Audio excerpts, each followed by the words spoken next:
want to. You don't gotta do it if you don't want to. You don't gotta do it if you don't want to. It's just a suggestion. Come on. And I was in every episode. Oh, okay. That was my next question. Were you even? Well, I produced it all by myself. Yeah. So I edited all the episodes. Okay. So it was a joke. I have actually seen them all. Cheers.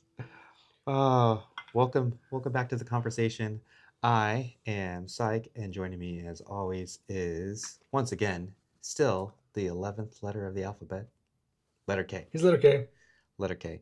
And K, we didn't get to this last time. We didn't share with the masses what is currently in our chalices. Is this water that we're drinking? I know. So we talked about it the first episode. Was this this special Milagro Castellano Anillo? It's an aged white tequila. Makes it healthier. So we didn't actually talk about why I chose this bottle, and I did because tequila has marginally fewer calories than other alcohols of the same proof. Ooh. It's not significant, but it is the lowest of the hard alcohols. Even lower than vodka? Yeah. Really? Vodka, whiskeys, those all. What is it? 7 calories per gram or something like that? I don't know, but I think in one serving of vodka, I think there's 100 calories, if I'm not mistaken. We will look that up for you people at home right now. We want to know that's what everybody's thinking about. Well, actually, I have a staff member in my class, and if she ever finds our channel, yeah, it's 7 calories per gram, and usually there's 75 milliliters in a shot, which is about 75 grams. It's an ounce and a half, whatever that equates something to. like that. Anyway, staff member in my classroom is in favor and likes vodka, and her reasoning is conserving calories. And So it's not true. So tequila has an average of 96 calories per shot. All right. Which ounce and a half of 80 proof.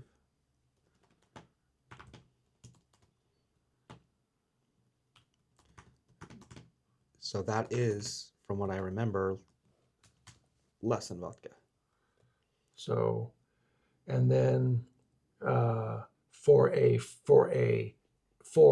80 proof vodka, it's actually the same. It's 96 calories. Oh, okay. So yeah, you know what? Tick or tack. So way to blow the first three minutes of our podcast, okay?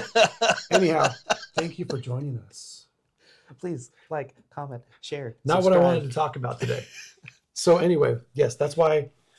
So I bought the tequila because I had heard that tequila has less calories than other hard liquors. And I believe that, yeah. I would say most. It seems to be marginal at best. Yes. You're still drinking. You're trading one healthier choice in an unhealthy arena. It's not a healthier choice, though. You know, calories do not indicate the health of an item. But if you're attempting to conserve or cut calories. Well, yes, stop drinking for starters. Yes. The first thing, if you want to lose weight, cut out all the hollow calories of alcohol. Mm-hmm. I mean, how many calories? I mean, look, this here, a shot, and then we poured about a shot into these glasses, is 100 calories. Yes. And so there's 15 and a half shots in a 1 liter bottle of liquor. So that's 1,500 calories in a bottle of liquor. And they're all hollow calories. How many calories is in a beer? I mean, how many beers can you drink in a sitting? Wait, not 15. This is a 750 bottle. This is not a liter bottle. Okay, but it's 20 to 25 point something ounces, right? 25.4, 25.6 divided by 1.5. I don't know. It's done by milliliters. Yeah. It's 750 milliliters. There's 16 shots in here. 16 shots? I would say there's 16. Oh, maybe I was wrong about it. A liter would have more, but be that as it may, I know with tequila, one of the ways I like to enjoy it is with a margarita, a spicy margarita at that, yeah. and so all the other sugar and all the other mixtures and contents in there. So yes, definitely add 17 shots it says. Okay. And then a 750. So I'm way off with the 1 liter thing. Yeah, 1 liter has more. But speaking of, so we had New Year. Speaking of spicy drinks, I kind I like to schedule and memorialize and mark the calendar every time my wife and I have a disagreement, yes. an argument. Okay. So we had one New Year's Eve of all days, and at the dinner table with the boys, and I'm preparing dinner and I'm offering drinks and I'm getting some sparkling water prepared, which is an exceptional choice for those of you who are looking to cut out your calories. Drink water, and if you want fizzy water, it helps fill you up. You're fuller, you're more satisfied. Soda stream, excellent choice. And I just get the 8-pack cans of fuzzy waters. I love them. Yeah. So, quick tangent.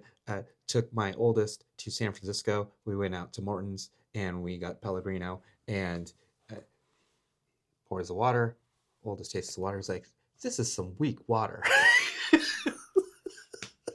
These are weak bubbles. These are some weak bubbles. That's because you turned your soda stream on to extreme. Yes. Yeah. You found the 11 setting. So Some weak bubbles. Tell him it came all the way from France. That's what he said. Weak bubbles. That's hella funny.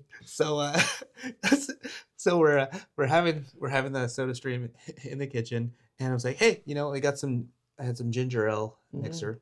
I also some lemon lime and the blueberry. We have the different flavors. I was like, hey, it was a Mexican themed meal, and I was slicing up I was gonna have a margarita, and I got one of those cocktails in a can things, and no, actually it was a pre-made in a glass bottle margarita. I was like, I'm gonna make it spicy. I'm gonna put some jalapenos in there. So I offered the same to the boys. Would you like a spicy ginger ale? Would you like a spicy lemon? Yeah. And both accepted, and one rejected after they got it. I was like, no, but he was making such a big deal about it and was just like laying it on so thick. I was like, no, okay. So it was a battle of wills at that point. Yeah. And I pushed the envelope, and my other half did not appreciate that, especially given the timing as we were just about to enjoy board games and just a night, staying up late and enjoying family, and I ruined it. Yeah. But honestly, what better way to precursor the whole idea of competitive board gaming than by getting all mad at each other first?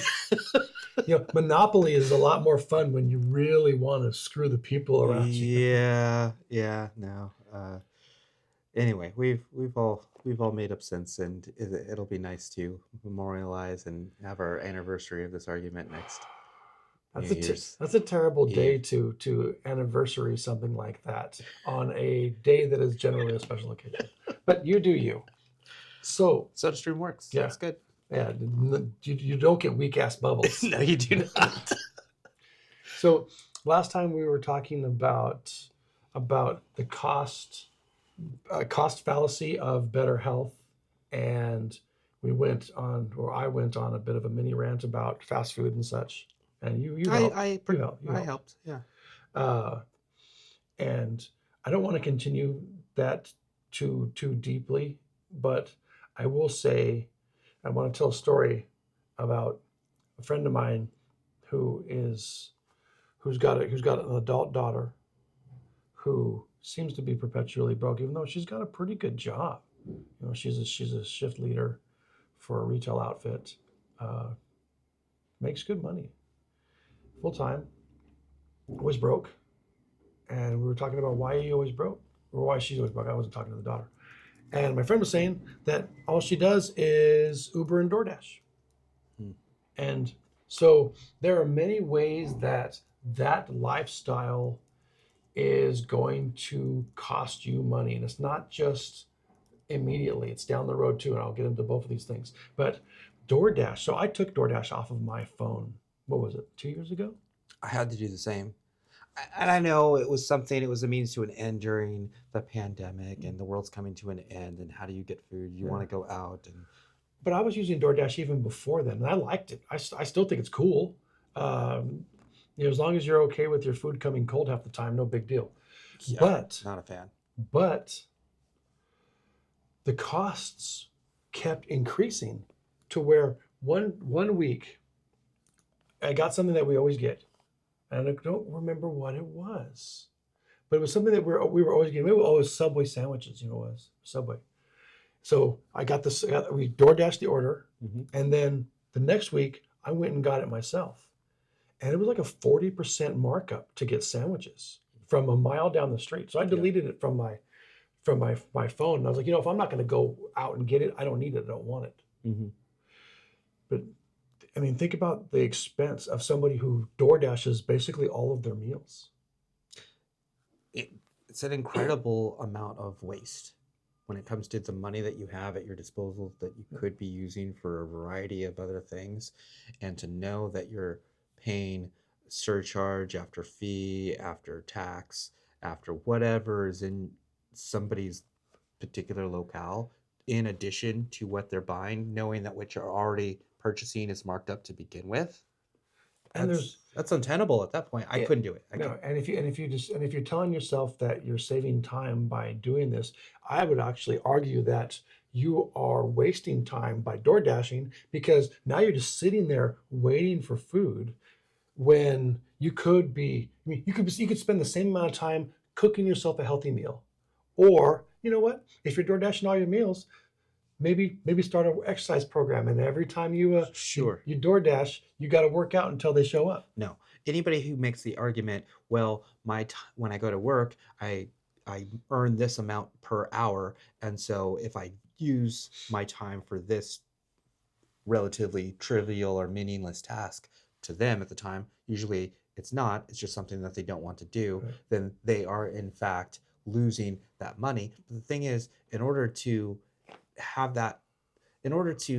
for that to be true, you have to have the ability to make that amount of money in that time that you're in. So if you are not in front of a computer, working remotely, or doing something that is commanding, that needs your full attention, that you're in command of something, you're orchestrating something in front of you right now, and you cannot be bothered with bringing substance to you. It has to come to you. It has to be delivered.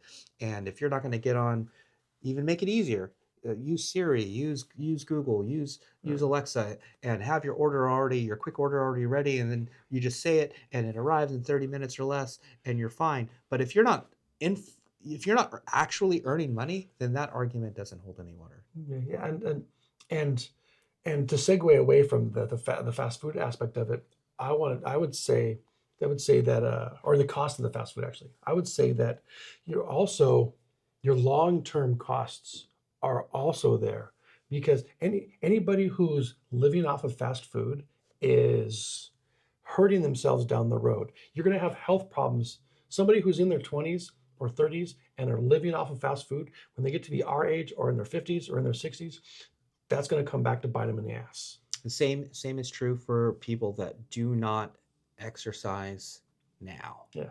If you're not moving your body later, there is some truth to that adage. If you move it or lose it, right? If you don't move enough, you're not going to build muscle at all, and you're definitely going to be less likely to retain muscle, and you're going to lose a certain percentage of your body mass as you age into your senior years.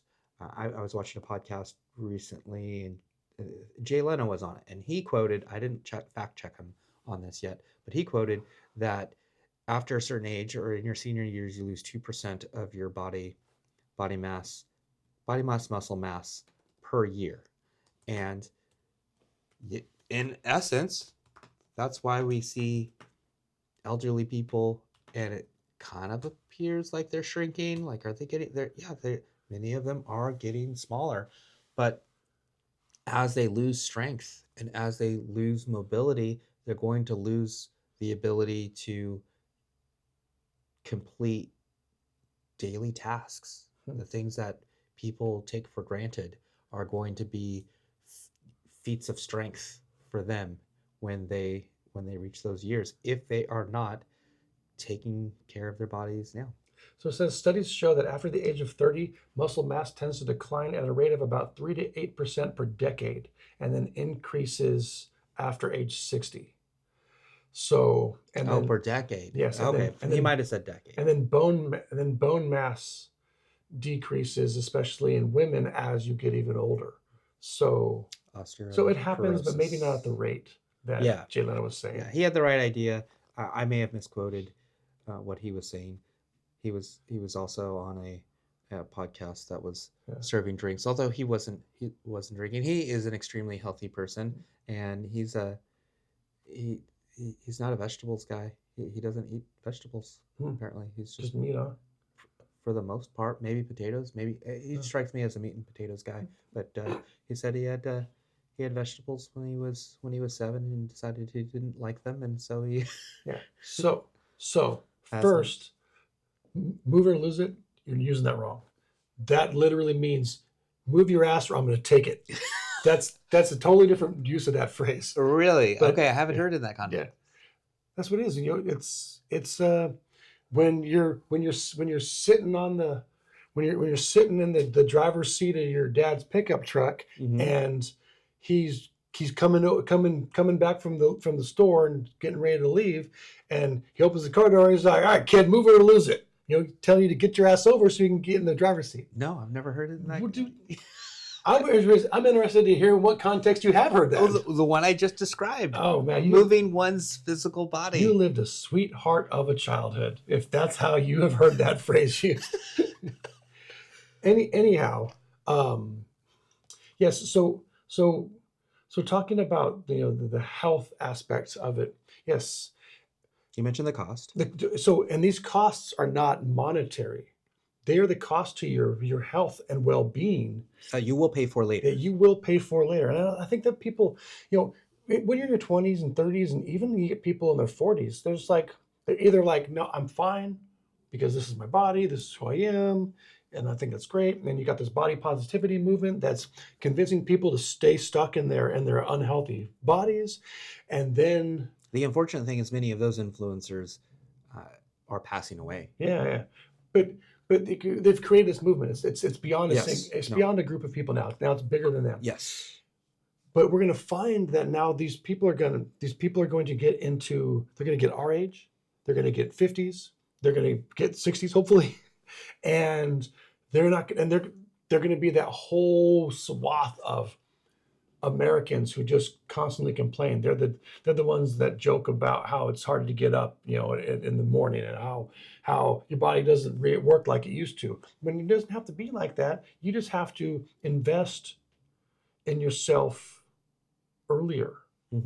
I wish I would have spent more time in my 20s and 30s exercising. I didn't. No, I didn't. I didn't either. I found other distractions, and stretching. Started stretching this week. Started taking your advice. Stretch every day. And amazing. I did. It wasn't the fact that I got to the end of the stretching session and it was just like but it was I'm loose. I'm moving good. Not that things were bothering me, not that I already had ailments that I was trying to alleviate, but I just felt good.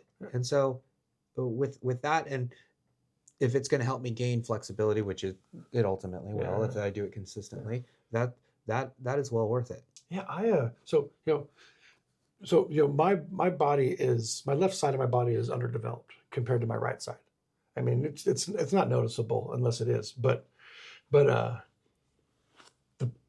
the problem that I have is as I got older, the way that I stand and carry myself, I started to my hips started to shift, right? And I always constantly had sciatic pain. I mean, I actually take pills for my nerve pain. Oh, wow. Yeah. But it was perpetual, it was constant, it was every day. I lived with it. When I went to see a physical therapist, and this is years ago, they were like, you need to stretch. So I learned a stretching routine. That's why I started doing it. And I stretch every single day. And after about, 4 or 6 weeks of doing it regularly, don't have the back pain anymore. I don't have the joint tightness. I don't have those things. And it's even when even if say I injure my shoulder and I don't work out for 6 weeks, Mhm. I still stretch every day. And just stretching has changed my life. I would like to get into like full on mobility training, which is I'm trying to find out how to fit that into my life because it's extra. It would be beyond what I do right now. Mhm. But I've read and I've seen and I've heard that mobility training makes you kind of superhuman. And Mhm. so I really should probably redouble that. But yes, stretching every day changed my life. And I'm not speaking in hyperbole. It literally changed my life. Well, I'll have to check back in with everybody as I continue Yeah. this 12, journey. 12 minutes a day I spend stretching. I have a whole routine. It takes me 12 minutes. I went for 30, I think. That's fine. That's fine. I used to do the stretching. Every workout video series that you have Mhm. has a supplemental stretching video. They all do, and they're usually the same length as the rest of the videos. So if you're doing a 25-minute or a 30-minute workout routine series, the stretching video is 25, 30 minutes. I think I'm doing too much. I think I'm doing more than enough So I did learn as far as the time. because I was going to the physical therapist right up until the pandemic. In fact, they had to start canceling my appointments because of the pandemic. Sure. And he told me, because I would be like, yeah, my flexibility is starting to. He told me to slow down. He said I was stretching too much. Part of the problem is, with me, my nerves are underdeveloped. They're not as long as my muscle structure, and that was my problem. That's where I get the Okay. tightness. All right. And you can only stretch your muscles. Your nerves don't stretch. You can't stretch them. So like I will never be able to stretch my legs out all the way and reach out to my toes. I physically can't do it. But I was getting more and more stretching, and he was concerned that I was going to start snapping my nerves, basically. Snapping your nerves. Wow. I mean, without That's extreme. Yeah, but yes, you can stretch too much. You totally can stretch too much. It doesn't take much. A full I stretch my full body. Yeah, I had a 12 physician. minutes. I had a physician order me to start stretching recently from an injury I suffered at work, and when I went in and told him the amount of stretching I was doing, he was just like, "Nobody does that." He's really... At least I'm not the only person who says it. So listen to your doctor if you don't listen to me. That is too much. Yeah, it's too much. That's okay. That's great. That's great. Without knowing the particulars, I could already tell you I agree with your doctor. So, back to the cost. I wanted to kind of chime in on this. Have you heard of, or been a part of, or maybe even participated in programs at work that invite employees to basically go in and get a health screening, join a program at work where they earn points, maybe individually or in a group, that once they reach a certain point in time, there's cash incentives or payouts, or you can go in with a health screening specifically, where you go in and, hey, come in and get screened today, and we'll give you a $50 gift card or a $100 gift card or something like that. Do you know anything about those? So I've never been incentivized in that way. The lab has tried a couple of things over the years. I am a part of a couple of research programs, like health programs. Hearing is mandatory for me at work, so I do an annual hearing screening, and they keep track of all my data.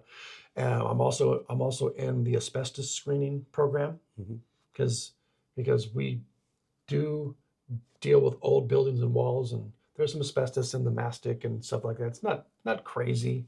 It's not like we're dealing with the old pipes that have the asbestos wrapped around the pipes. They're doing stuff like that. But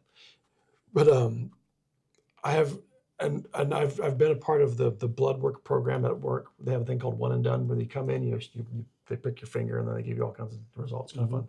But I have never done anything that offered some kind of an incentive, like, hey, hey, if you do this for a year, we're gonna give you a gift card to Jamba Juice. Yeah, so I've participated in them when I worked in the Bay Area. They had them just about every year. Sounds like a Bay Area thing. Just about every year, Huh. where Kaiser would come in and they would have their representatives there. Huh. Then have people come in and they'd weigh you, they'd take your blood pressure. I think they'd I don't know if they took blood for anything. I don't think that they did, but they just kind of went over your health history Basics, yeah. and took some vitals. And after you did that, they're like, here's your $50 or here's your $100. And if you want to earn more, then follow this program for 6 weeks, do so many activities in this thing, and just document it. I think it was on your honor, right? It was just, if you say you did this, then you did this, and there was competition built in. The thing was, I was always a little leery about it. And in the back of my mind, I was kind of thinking, all right, is this leading to a place and a point in time where your health insurance is going to rise based upon a person's individual health? I always thought that. Yeah, and I think that is a viable concern. I think that over the years they've tried to do pre-screenings for health to try and determine your insurability. It's largely illegal. I mean, if not exclusively illegal, but you do see, like, you watch ads on TV for medical insurance, and they say no pre-screening, that kind of stuff. So I'm sure that there's things that there are situations where, like, if you have a pre-existing condition or you're over 55 or something, they can legally mess with your premiums. Okay. So yeah, I mean, but as far as like, hey, come and do this health assessment, and we're gonna determine how much to charge you based on that, I don't think that they can do that. Yeah, I was kind of wondering, since I have changed employment, this hasn't come up, or at least if it has come up, I haven't noticed it, and I haven't participated since. But I know early on in my career as an educator, not making quite as much money as I am now, it was an attractive offer, and it did get my attention, and it was something that I was happy to take their gift card in those moments, and sometimes I needed it. Wow. So insurance companies can require health exams as part of the underwriting process to determine your premium costs. Damn. That's an individual's health care. Yeah. Right? That's not a group. This is talking about you paying out of pocket. Yes. Yeah. Okay. So yeah, if you have Kaiser or a PPO with your work or something like that, probably not as, I mean, you're paying the same as everybody else. But I was in this room, this big conference room, and it was divided in sections, and you would kind of travel your way around, and all of these people that I worked with, that would come through district wide. They had appointments. I was like, okay, I know how many people work in this district. Hundreds and thousands of people are coming through here. Yeah. Where is all this information going? Like, it's one big data mine. Stanford's using it. Yeah, that's how you end up all these studies I'm always quoting. Yeah. It's coming from shit like that. Yeah, people pull in all the metadata. Yeah, totally. And no, I'm sorry, I misspoke. Doing, what's the term for researching other people's research? Data mining? No, it'll come to me. Meta's in there somewhere. Researching other people's. Facebook. I think it's researching other people's research. Meta research papers. You worried too much about the term here. I know. That's why I'm here. So to rein it in, there's so many costs, benefits from being healthy. Meta-analysis. There we go. It just came to me. Sorry. From being healthy. There's so many cost benefits.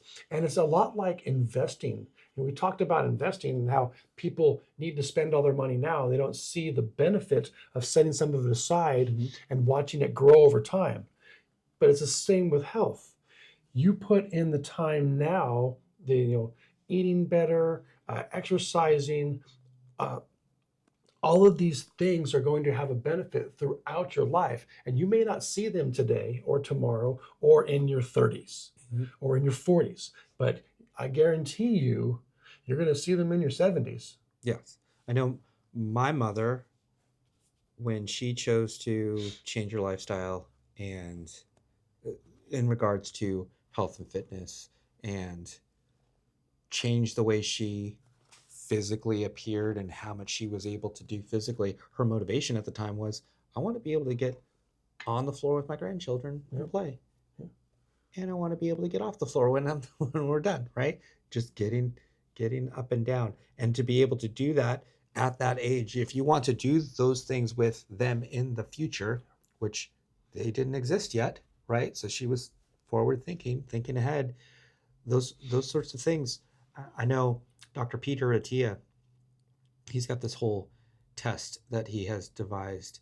I forget what name he has assigned to it, but basically he runs through a variety of tasks and movements and skills that one should be able to have when they reach their senior years, such as simply lifting 30 pounds over your head, right? Uh, Being able to balance yourself on one foot and the other, being able to open tight lids, tight jars, being there's so many things, and they're related to things that you would do in everyday life or you might encounter if there's something heavy overhead and you want it or need it, or if you're taking a flight across country during the holidays to go visit family, you're putting your carry-on baggage into the overhead bin. Just simple things. He definitely gave a lot of value and weighted heavily balance and mobility and strength. Those balance is probably top of the list, because if you have less coordination and balance, you're more likely to fall. And if you're aging, you have less bone mass, and things can go wrong. And there's plenty of elderly people that fall, and then that's it. I don't know how many times I have encountered a situation where an elderly person in my life, whether directly or fringe, and people were like, "Oh yeah, grandma fell in the bathroom and broke her hip." And it's like the casual way with which people always present this information makes it sound like they expect it, but it doesn't have to be like that. No, my grandmother happened to her years ago. She fell in the shower, and I think it was her knee and her hip, and she was in the shower for hours. My great grandfather happened to him too. My realtor, although this was more of a freak accident, slipped and fell while going to get the morning paper, I think it was, and icy walkway, and they hit her. She hit her head, and she died on the spot. Wow, that is kind of a freak accident. Yeah. I mean, you or I could fall victim to a similar circumstance. I don't think that's the same as sleeping in your bed. No, that is an extreme case. But one could argue if she were more coordinated and had more balance and was more able to adjust herself mid-fall. Yeah. I mean, you might not be able to prevent the fall, but how you fall, if you can move your body, she might have been able to have a different outcome. Perhaps. So the I lost my train of thought. Wow. Okay. Well, we were just talking about the expenditures that you will have inevitably. It's and I think in my mind it almost balances out. And well, you might even come out ahead, because you're either going to invest the time and money now to save you the time and money later, or you're not. So when are you going to pay this? And which time of your life is it going to feel the best? Is it going to be the most inconvenient? Are there going to be other unwanted outcomes attached to one period of time versus another? I know we have a friend who, we think we have a friend who we were just talking about recently, and he's not necessarily on board with, oh, okay, like he's still young, I can do this later Yeah. kind of Yeah. mindset, right? I'm still relatively young, fit, and healthy, and what you guys are doing, I don't necessarily want to partake in because he doesn't see the value in it right now. Yeah. But getting someone to the point where they can see the value in it later, I mean, you have to have that mindset Yeah. that That's where my train of thought was going. this is going to help later. You have to have that frame of mind now. Yes. Most people need a motivational driver, like with your mother, who wanted to be able to play with your children. And so at any given point, if if if if you can't just have the discipline to do these things for the sake of discipline, which is I think is a challenge that most people can't face, you need to have a driver, something that motivates you. So now the question is, so the person in their 20s and 30s who thinks that they've got plenty of time doesn't have that driver. And what we're talking about with investing in your future maybe isn't motivation enough for them to do that. So we'll leave them over here. But you, me, your mother, we found a motivation, we found a driver, and we pursued it, and here we are.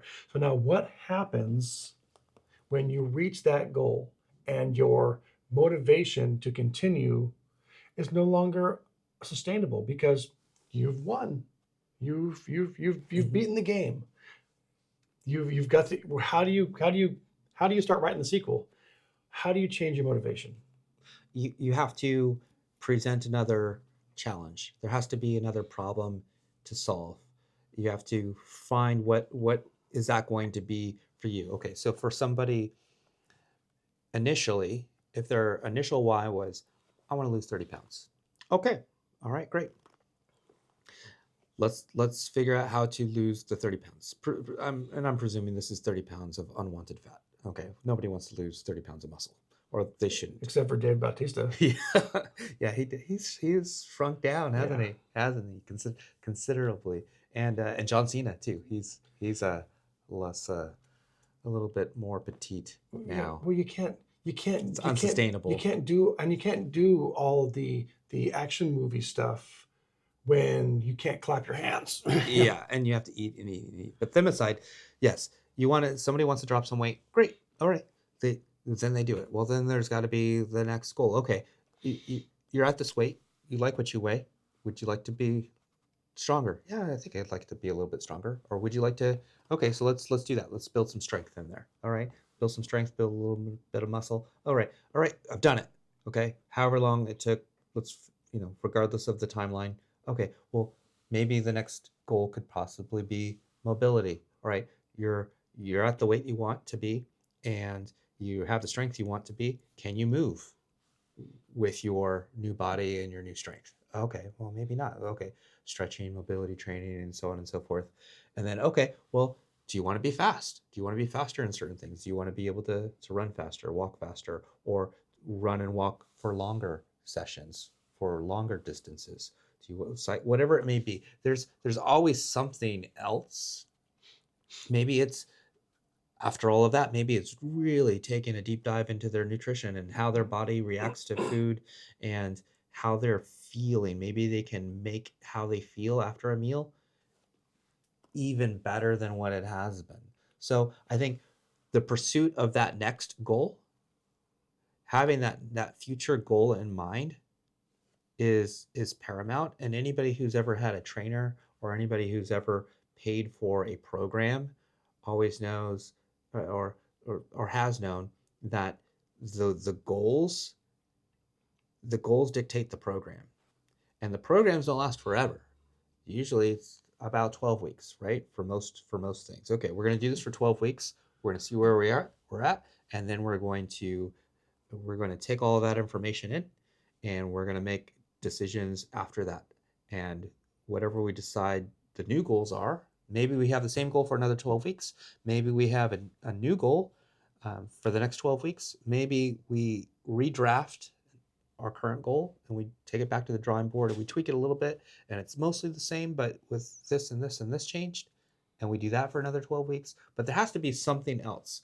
It cannot be, I'm here, I've arrived. With the exception that some,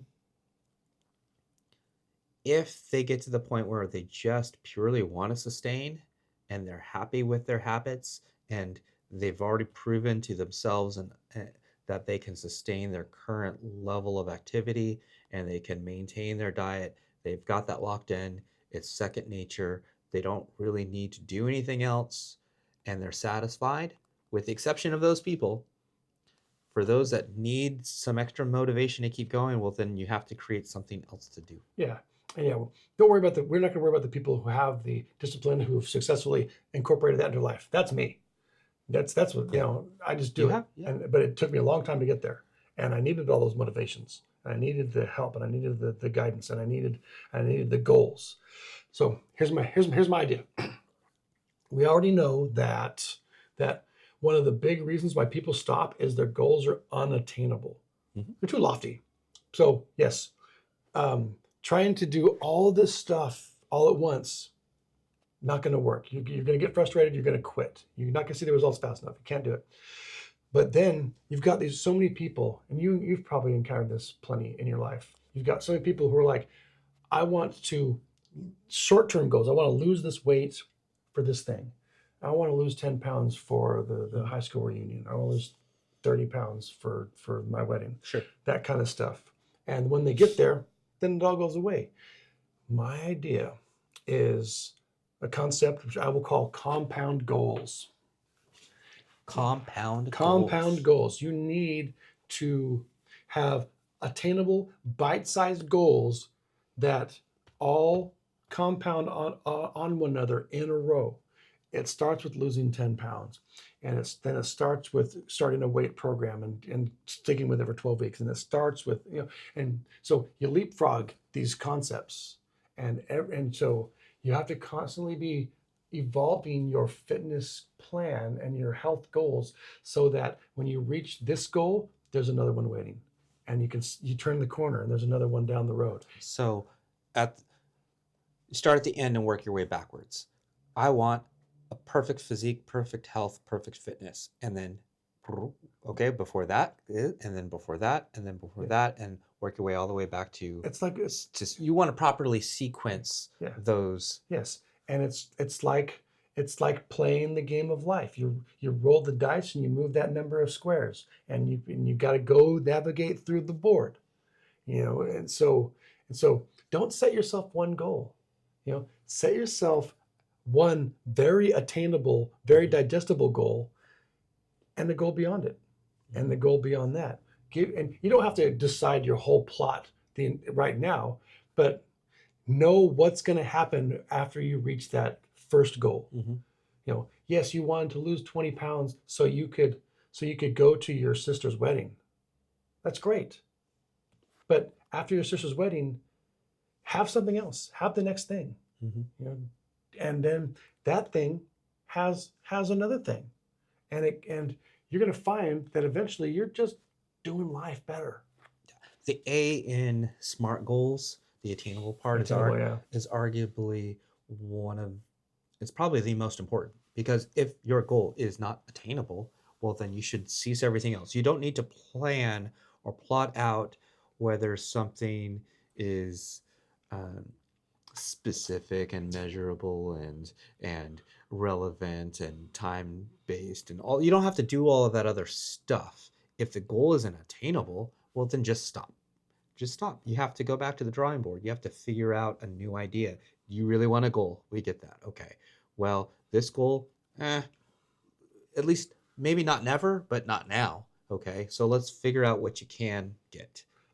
You got to figure out what you can achieve. And I think that And I also think that there is a detriment to setting a time frame for things like this. Like the whole, I need to lose 10 pounds by February so I can go to this thing.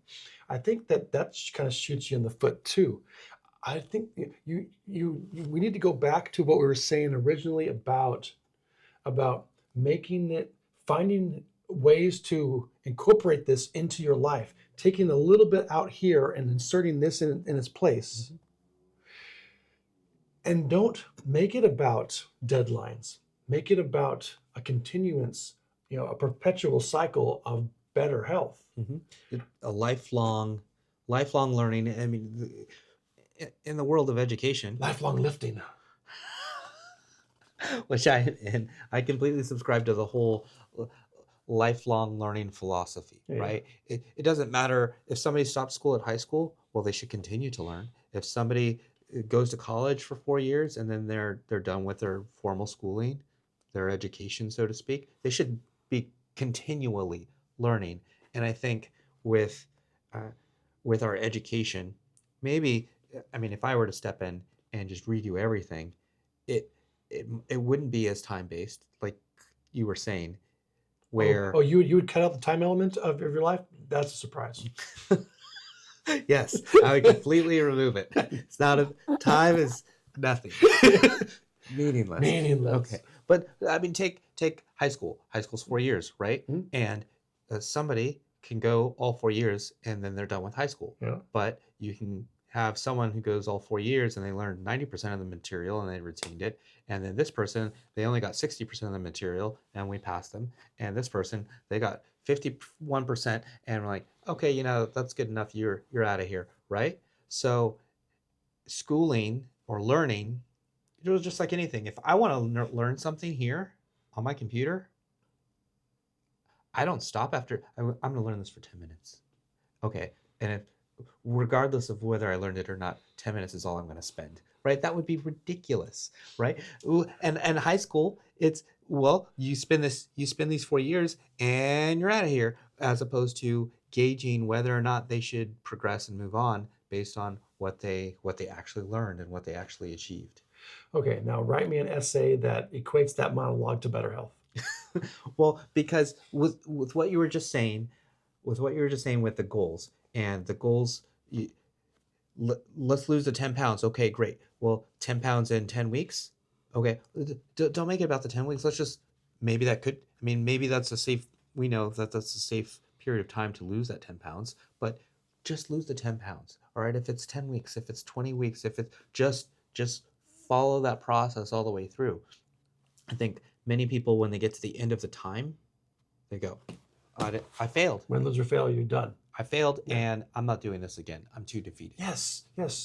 Just, I mean, yes, having a goal, have a motivation. I like your mother's goal better than a time crunch to lose weight.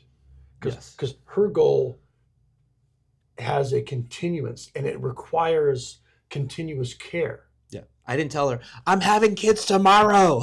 Get after it.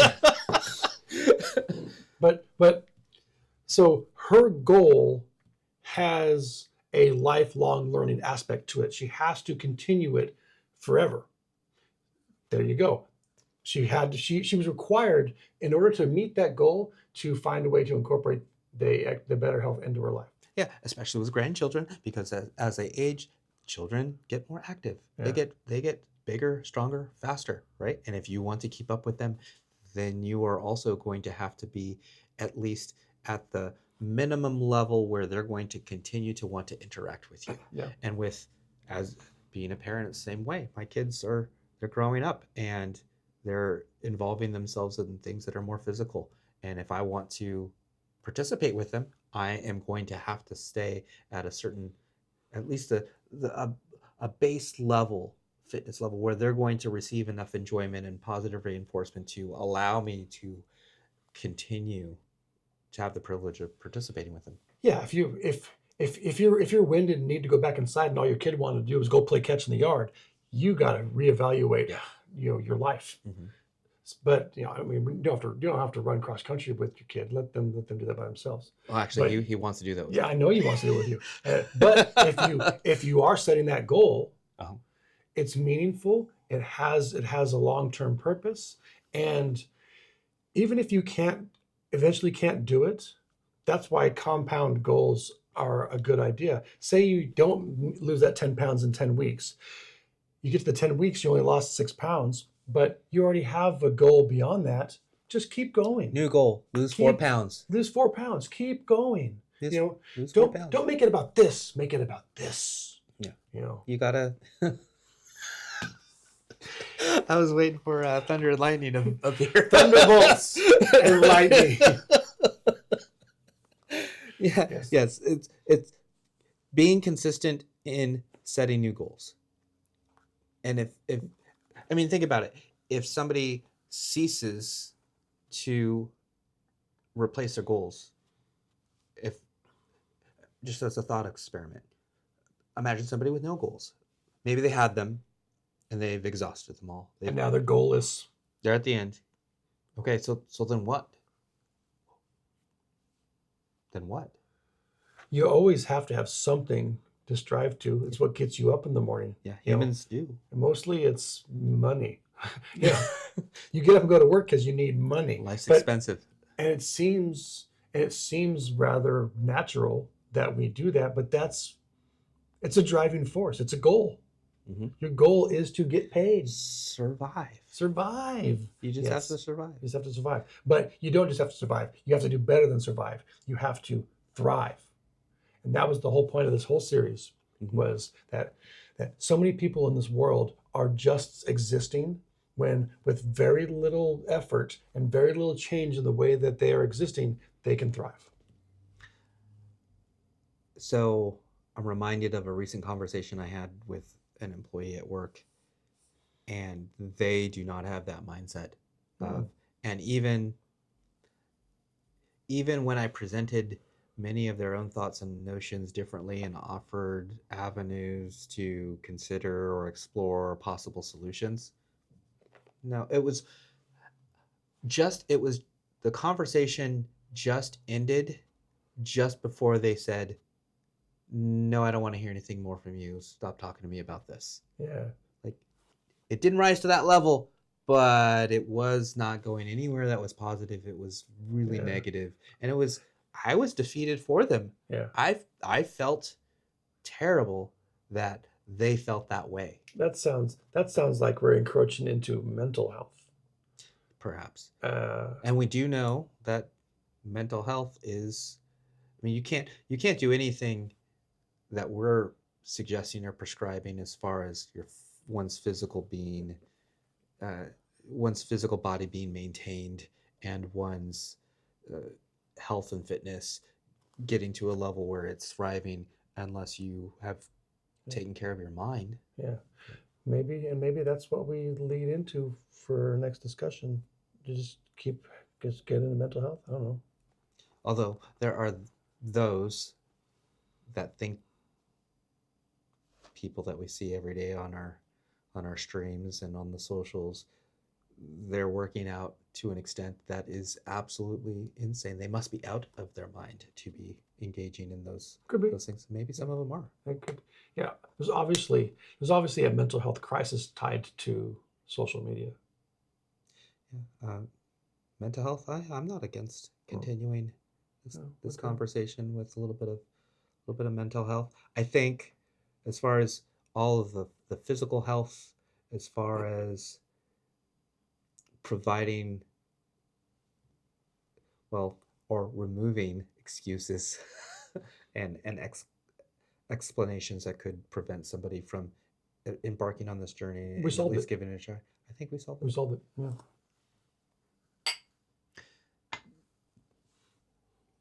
So, sounds like we won't know for sure, but it sounds like we're going to continue next time with mental health, which I can definitely speak to that. I think it's a good topic. I think it's a touchy subject. I think it might be a little dark. Yeah, it's a dark topic, but we're here to help ourselves and others. We're not here to make people laugh. It's just a byproduct of how charming I am. But we do make people laugh. Yeah, we do. Totally. Thank you again for joining us for this episode of The ConverSAYtion, and we hope you'll join us next time. Hope you joined us this time. Sure. See you next time. Yeah. We did it.